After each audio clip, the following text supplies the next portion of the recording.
Et bonjour à tous et à tous, ici Moontorus et je suis ravi de vous retrouver pour ce Morning Bull Run de bonne heure et de bonne humeur. C'est lundi, c'est le meilleur jour de la semaine, souvenez-vous-en. Aujourd'hui on va parler de quoi? On va parler de crypto-monnaie évidemment, comme tous les matins, en tout cas 3 fois par semaine sur ces Morning Bull Run. On va parler des grandes informations de la semaine. Là vous allez voir, il y a encore des choses assez incroyables qui se sont produites. On va faire le débrief un petit peu de tout ça. On verra également le plan de Donald Trump pour faire des États-Unis le leader mondial des crypto-monnaies. On verra également un suivi des indicateurs pour le top du bull run. Et on finira par une nouvelle assez incroyable. On a un pourcentage de chance de baisse des taux sur cette fin d'année qui est passé à 80% tout simplement. Donc on va voir qu'est-ce que ça veut dire, pourquoi, comment et qu'est-ce que ça impliquerait justement pour le marché des cryptos. Une baisse des taux en septembre. C'est parti! Alors avant de vous faire le récap des actualités un petit peu chaudes là de ce matin, je voulais quand même faire un débrief avec vous. Ça fait un moment qu'on se retrouve, d'ailleurs merci pour tous vos messages de bienveillance dans les commentaires. On se retrouve tous les matins pour justement les différents Morning Bull Run. Et donc pourquoi finalement c'est important pour vous de regarder ces Morning Bull Run tous les matins et pourquoi nous on fait ces Morning Bull Run pour vous. Donc déjà je vous ai mis un petit café parce que le but c'est aussi d'installer une petite routine. Vous faites couler votre café, vous vous réveillez tranquillement, vous faites le suivi de ce qui se passe sur le marché crypto et ensuite vous pouvez vaquer à vos occupations. Donc déjà la première chose c'est que quand vous avez une routine qui s'installe ou vous regardez les Morning Bull Run, ben vous avez quoi? Vous avez accès aux bonnes informations, tout simplement. Ces bonnes informations vont vous permettre d'avoir accès à une vision globale du marché. Okay, donc qu'est-ce qui se passe dans l'ensemble du marché? Parce que sur un jour, regarder le morning, ça va pas changer grand-chose à votre vie. Par contre, le fait de le regarder à chaque fois qu'il est publié et de pouvoir vous dire, ok, j'ai toutes les informations qui me concernent, dont j'ai besoin puisque je suis un investisseur et je veux gagner de l'argent sur ce marché qui est le marché des crypto-monnaies, ça vous permet vraiment d'avoir une vision globale du marché. Cette vision globale vous permet d'avoir surtout une vision à long terme. Parce que finalement, si vous croyez au développement du marché crypto dans les 2, 3, 4, 5, 10 prochaines années et que vous investissez sur ce marché, évidemment avec une stratégie, avec un plan, on va pas revenir dessus, c'est évoqué tout le temps sur la chaîne YouTube justement, et bien en fait il peut pas vous arriver grand chose. Parce que si vous regardez court terme, ce qui se passe à une semaine, 2 semaines, vous voulez des résultats très vite, très rapidement, et bien c'est là où vous allez faire les pires erreurs. Vous allez pas tenir vos positions, vous allez être dans un FOMO, vous allez être dans une excitation, vous allez être déçu quand ça baisse, vous allez pas vraiment trop comprendre. Et le fait d'avoir une vision globale et une vision à long terme du marché, ben ça vous protège et ça vous permet de racheter bas et donc de saisir les meilleures opportunités. Ça vous permet également du coup d'avoir des convictions profondes parce que entre une personne, on va le voir juste après, qui se documente tous les matins, pareil, il n'y a pas besoin d'y passer 4 heures par jour, simplement 10-15 minutes par jour à checker ce qui se passe sur le marché, et ça suffit. Ce qui compte, c'est de le faire tous les jours, ok? C'est pas de travailler très fort qui compte, c'est de travailler intelligemment. Et en fait, ces convictions profondes, forcément, si vous avez de réelles convictions sur le marché, pas des convictions qu'on vous a données, mais des convictions que vous avez développées parce que, justement, vous avez toutes les informations sur le marché des crypto-monnaies, puisque vous suivez les mornings tous les matins, et bien ça vous permet de saisir les bonnes opportunités, d'acheter plus bas. Quand tout le monde panique, personne veut de l'Ether, personne veut du BTC, personne veut des alts, ben de vous dire, ok, moi, je vais être cohérent avec mon plan et ma stratégie, bien évidemment, mais je vais pouvoir acheter des tokens à des prix bas pour ensuite pouvoir réaliser un bénéfice parce qu'évidemment, les multiplicateurs que vous irez chercher, ça pareil, on le répétera jamais assez, ils se font évidemment à l'achat et ils se font pas à la vente. Tout le monde cherche à vendre trop cher, mais le but, c'est d'acheter le moins cher possible. Et c'est ça qui est très compliqué parce que quand le marché chute, ben, on se dit, je vais peut-être pas investir sur tel ou tel token et quand il reprend des couleurs, c'est là où on se dit, ah ben dommage, j'aurais dû investir et du coup, je vais investir maintenant. Ok? Renforcer vos positions, donc ça va avec tout ce que je viens de vous dire, et de prendre des décisions qui sont cohérentes. Forcément, si vous avez des convictions profondes et une vision globale du marché, vous allez pouvoir avoir des prises de décision qui seront cohérentes, et donc forcément, vous allez avoir les résultats derrière. Entre une personne qui regarde les mornings tous les matins, alors c'est pas facile, hein, parce qu'il faut le tenir, parce que c'est de la régularité, c'est de la discipline, etc. Mais si vous regardez les mornings tous les matins, eh bien ça va alimenter tout simplement votre vision globale du marché. Parce que vous allez avoir les bonnes informations. Et du coup, vous avez fait un schéma, on revient aux convictions profondes, aux bonnes opportunités, et évidemment aux résultats qui seront différents de la masse. Tandis qu'une personne qui ne regarde pas les mornings, ben, elle va avoir une vision qui va être limitée. Parce qu'on fait tout le travail pour vous de dégrossir, de traiter toute la data pour que vous ayez juste à consommer et être au courant de ce qui se passe sur le marché dans les grandes lignes. C'est ça qui compte. C'est le 80%, en tout cas plutôt le 20% qui vous ramène 80% des résultats. On rappelle cette loi de Pareto qui est super importante.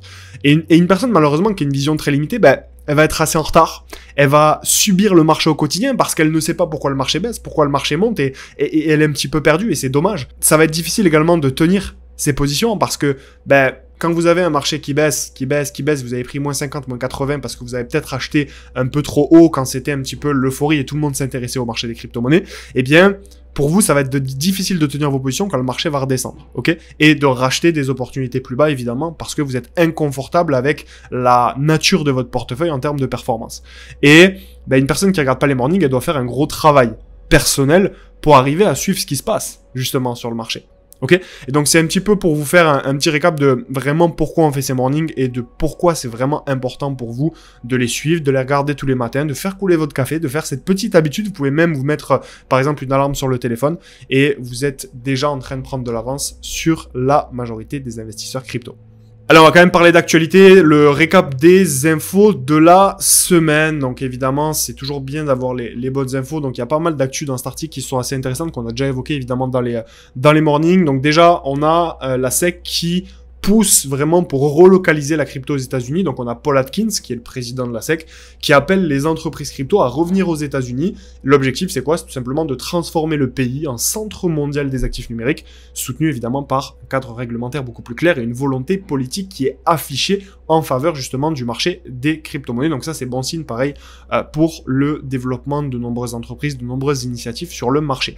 On a également le lancement du Project Crypto. Donc, c'est la SEC qui a, encore une fois, dévoilé un programme de réforme, qui est un programme de réforme réglementaire, qui est nommé justement le Project Crypto. Et ce programme, en fait, il vise à adapter les règles à l'ère des actifs numériques, à assouplir les licences et les réglementations, à clarifier la distinction entre crypto, donc matières premières, et les titres financiers, à offrir des délais grâce aux ICO et aux logiciels décentralisés. On a également une étude de Deloitte, on en a déjà parlé, 99% des CFO qui visent l'intégration de la crypto, donc on en a parlé la semaine dernière. Donc selon le cabinet, eh bien on a 99% des directeurs financiers des grandes entreprises qui veulent intégrer de la crypto dans leur vision à long terme et 23% dès les 2 prochaines années. Mais on a encore des freins qui subsistent comme la volatilité, la complexité comptable et l'incertitude réglementaire, ce qui évidemment est sur la bonne voie avec tout ce qui est en train de se passer au niveau de la SEC et du gouvernement au niveau des États-Unis. Et on a aussi il y a pas mal de petites actualités, mais je voulais pas que ce soit trop long. Il y a quand même des citations qui sont assez intéressantes, qui ont été, c'est des déclarations qui ont été faites un petit peu cette semaine. Donc on a Ted Pillow qui nous dit que le BTC pourrait bientôt entamer une nouvelle jambe haussière. On a Ray Dalio qui nous dit que pour optimiser un portefeuille avec le meilleur rapport rendement-risque, il faudrait allouer environ 15% aux métaux précieux et ou au Bitcoin. Donc Ray Dalio, c'est pas n'importe qui, c'est le fondateur de Bridgewater Associates, c'est l'un des investisseurs les plus connus au monde. Et donc là, on voit que vraiment la crypto a passé un cap et on voit que les plus grands investisseurs, les plus grandes entreprises, les plus grands financiers, les plus gros fonds d'investissement sont en train de se tourner vers la crypto. Et donc nous, en tant que particulier, le fait d'éviter ce truc-là ou de penser que ça va pas se produire parce qu'on a des biais, parce qu'on a peur, parce qu'on n'a pas une vision assez globale du marché, c'est dommage parce qu'on loupe forcément des opportunités assez intéressantes. On a pareil, Standard Chartered qui a déclaré qu'il pense que certaines entreprises détenant de l'Ether pourraient finir par posséder 10% de l'offre totale, donc 10 fois plus qu'aujourd'hui, ce qui pourrait venir amener justement de la demande et donc forcément avoir un impact à la hausse ou un impact en tout cas positif sur le prix. Après, on a d'autres petites citations que vous pourrez aller lire de votre côté si ça vous intéresse. On va parler également de la stratégie de l'administration de Donald Trump concernant la crypto-monnaie et comment un petit peu les États-Unis veulent redevenir un petit peu le leader mondial sur le marché des crypto-monnaies. En gros, on a l'administration de Trump qui intensifie sa stratégie pro-crypto. Donc on le sait, ça fait plusieurs semaines qu'on en parle, ça fait même plusieurs mois qu'on en parle. L'objectif, c'est quoi? C'est de faire des États-Unis un hub mondial incontournable pour les actifs numériques. Et donc pour ça, on a une stratégie qui est tout simplement de rapatrier massivement les entreprises dans l'industrie crypto. Donc on a Paul Atkins qui appelle à résorer un petit peu les entreprises parties à cause de la réglementation floue. Il y a un message qui est renforcé également par Scott Bennett, donc qui est responsable au niveau du Trésor américain, qui encourage les entreprises et les développeurs à revenir et à créer ici. Donc quand on dit ici, on parle justement des États-Unis. Donc on a plusieurs retours des géants étrangers qui relancent leurs activités justement aux États-Unis. On a Nexo, on a Deribit, on a Wintermute, on a OKX, on a Bitmain, Canaan, MicroBT. Donc toutes ces entreprises, elles annoncent un retour, une expansion en tout cas aux États-Unis. Et l'objectif, c'est quoi? C'est de profiter d'un cadre beaucoup plus clair, d'accords réglementaires et d'un marché qui est beaucoup plus attractif pour ces entreprises. Et donc, on a vraiment une traction, que ce soit des capitaux, des entreprises, de la valeur, qui est faite justement par les États-Unis. Et ça, c'est la conséquence de quoi? De toute la réglementation un petit peu favorable qu'il y a eu ces dernières semaines et qu'on a pu traiter justement ensemble dans ces Morning Bull Run. D'ailleurs, n'hésitez pas à vous abonner à la chaîne, c'est super important parce que ça vous permet justement de suivre ce qui se passe au quotidien. Et on l'a vu en début de ce morning, de prendre des décisions qui seront extrêmement cohérentes pour justement votre parcours d'investisseur sur ce marché. Et vous avez également le canal Telegram en description, c'est totalement gratuit. En plus, on a fusionné là tous les canaux. Il y avait 2 canaux de base. Donc 3 canaux, il y avait le canal de Gold, le canal de Apollo et le canal de moi-même. On a tout fusionné pour que vous puissiez avoir vraiment toute la valeur centralisée au même endroit. Et donc, on vous prépare pareil des choses qui sont assez intéressantes et qui sont totalement gratuites. Donc, vous avez également le lien du canal Telegram en description. Je voulais vous faire un petit point également.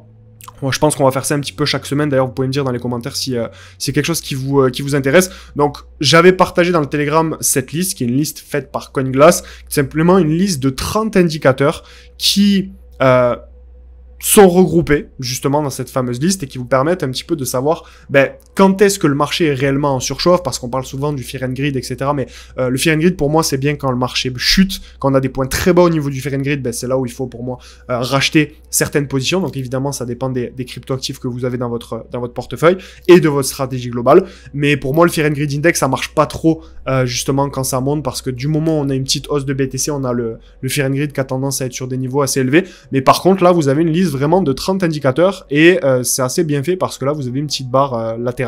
Et donc, plus le curseur va se rapprocher du rouge, plus on aura justement les indicateurs qui seront tapés ou pas. Vous voyez que là, pour l'instant, il y en a 0 sur 30, mais au fur et à mesure que le cycle va avancer, on va avoir des indicateurs qui vont taper, qui vont indiquer justement une surchauffe du marché. Et pour l'instant, on est à 0 sur 30. C'est sans équivoque, c'est-à-dire que c'est, pour une fois, je vous le dis souvent que c'est jamais blanc ou noir. Là, pour le coup, c'est blanc ou noir, en tout cas pour moi. Dans ma vision, encore une fois, long terme du marché des crypto-monnaies, quand on a 12-13 indicateurs qui sont tapés, là, on peut en discuter, c'est jamais blanc ou noir. Par contre, quand on a 0 sur 30 indicateurs concernant la surchauffe, justement, du marché qui ont été déclenchés, c'est assez significatif. Quand on couple ça avec le comportement des institutionnels, des entreprises, des gros investisseurs, pour moi, il y a le marché crypto n'en est qu'à ses débuts et qu'on est très loin d'avoir eu justement une fin de cycle. Et donc, quand il y aura des indicateurs qui seront tapés, je vous les mentionnerai, on ira les checker ensemble, on ira voir pourquoi, comment, et vous pouvez aussi accéder justement en tapant ceci, Bull Market Peak Indicator, vous pouvez regarder de votre côté, c'est sur CoinGlass, c'est gratuit, c'est ouvert à tous, comme ça vous permet aussi de votre côté de faire vos propres recherches. Mais en tout cas, pour l'instant, c'est plutôt bon signe parce qu'on n'a aucun des indicateurs qui ont été tapés, et on finit avec la dernière news, qui est pour moi une news exceptionnel. Alors évidemment, il n'y a rien de garanti, évidemment, il faut prendre des pincettes, évidemment, il n'y a jamais 100% de chances qu'un événement se produise. En revanche, on a des datas qui sont sorties de la part de CME Group. Donc CME Fed Watching Tool, c'est un outil qui est mis en place par justement le CME Group, qui s'appelle le Chicago Mercantile Exchange, pour estimer un petit peu les probabilités de changement des taux directeurs de la Fed lors des prochaines réunions du FOMC, donc aux États-Unis. Donc en fait, c'est juste un document avec de la data qui permet de dire, ok, quels sont les pourcentages de chances qu'on ait une baisse des taux d'intérêt sur les prochaines semaines. Donc pour donner justement ces résultats, ou en tout cas ces probabilités, ils utilisent des prix des contrats futurs Fed Funds à 30 jours pour déterminer justement ce que le marché anticipe. Donc on a la baisse des taux, on a le statu quo et on a la hausse des taux également. Et donc que montre finalement ce graphique? Tout simplement que lors de la prochaine réunion de la Fed, donc qui aura lieu justement en septembre, on a 80% de chance qu'on ait une baisse des taux, et donc c'est plutôt une excellente nouvelle. Ça va dans le sens de ce qui avait été partagé pendant des semaines et des mois ici. On attend tous une baisse des taux parce que pour moi, ma vision sur le marché des cryptos, c'est que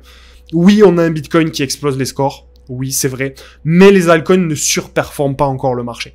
Pourquoi? Parce que tout simplement, pour moi, les altcoins sont au top du risque, et donc tant qu'on n'a pas une baisse des taux, il n'y aura pas un afflux massif de liquidités, si vous voulez, de la part des investisseurs sur justement les marchés risqués. Et donc, la baisse des taux, c'est vraiment pour moi un catalyseur qui va avoir de grosses conséquences sur le marché des altcoins et la prise en valeur de nos portefeuilles, en tout cas sur la partie altcoin. Bitcoin, Ether, c'est un petit peu différent. Donc voilà, c'est la fin de ce morning, j'espère que ça vous a plu. Évidemment, alors, si je vous dis que c'est la fin de ce morning, c'est la fin de ma partie sur ce morning parce que vous avez tout de suite la partie technique avec mon cher Apollo Taurus qui va pouvoir vous faire un point sur les graphes. Donc pareil, ça va alimenter encore une fois votre vision. Abonnez-vous, rejoignez le canal Telegram et on se retrouve très bientôt pour une nouvelle vidéo sur la chaîne YouTube.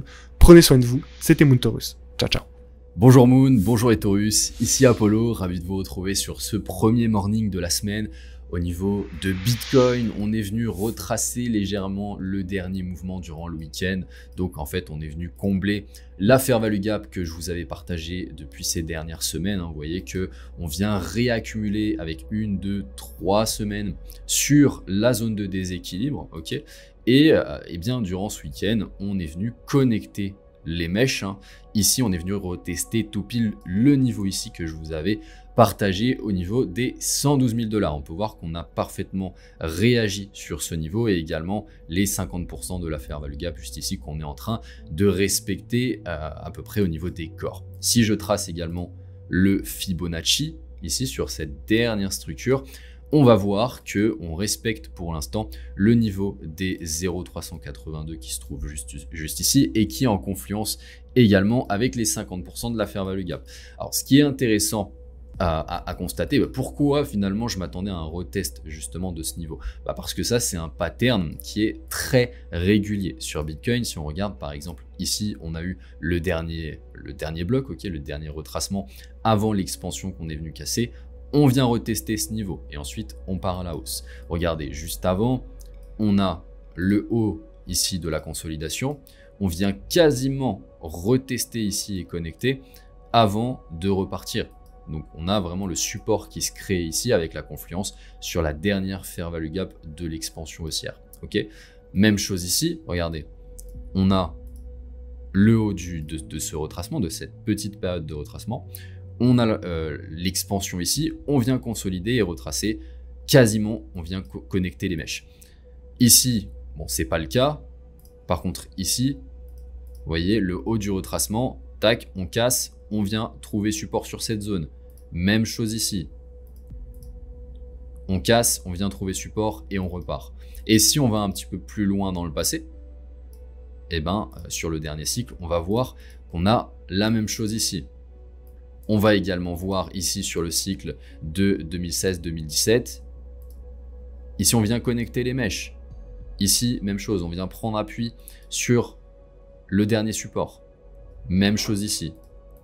Et finalement, même chose sur ces niveaux-ci.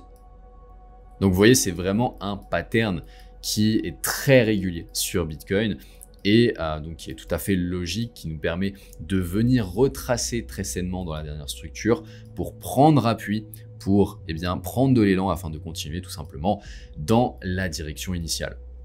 Donc là finalement à quoi on peut s'attendre sur Bitcoin, eh bien c'est dans les prochaines semaines potentiellement continuer de contracter un peu si on ne va pas casser directement ce bull flag avant finalement de repartir sur des plus hauts et continuer le bull market sur Bitcoin. Et finalement au niveau d'Ethereum, alors même chose, on est venu retracer à l'intérieur de la dernière expansion qui était très impulsive sur Ethereum sur les dernières semaines. Donc là on vient tout simplement retracer sur la zone de retracement léger. Vous voyez ici, on vient retester les 0,236 qui sont en confluence avec cette zone de bloc qui était à l'origine de l'expansion baissière que l'on a eu à partir du début d'année 2025. Et on vient donc inverser ce bloc-ci sur les dernières semaines et on vient prendre appui sur cette zone en venant combler en partie la dernière fair value gap. Alors évidemment, on peut continuer de retracer puisque ici on est vraiment pour l'instant que sur les 0,236. Donc on pourrait continuer de retracer notamment sur les 0,382 qui vont être très importants et qui vont être également en confluence avec cette zone ici de fair value gap baissière. Donc là concrètement, qu'est-ce qu'on est en train de faire sur Ethereum? Eh bien c'est simple, on est en train de contracter la volatilité sur la zone de résistance ici pour pouvoir prendre suffisamment d'élan, prendre suffisamment de liquidité en dessous du marché pour pouvoir venir casser cette zone de résistance et repartir sur des niveaux plus hauts sur Ethereum dans les prochaines semaines, les prochains mois. C'est la fin de ce morning, laissez un like à la vidéo si elle vous a apporté, abonnez-vous à la chaîne pour ne rien manquer des prochains épisodes. Sur ce, je vous souhaite une belle journée, je vous dis à mercredi, c'était Apollo, ciao ciao.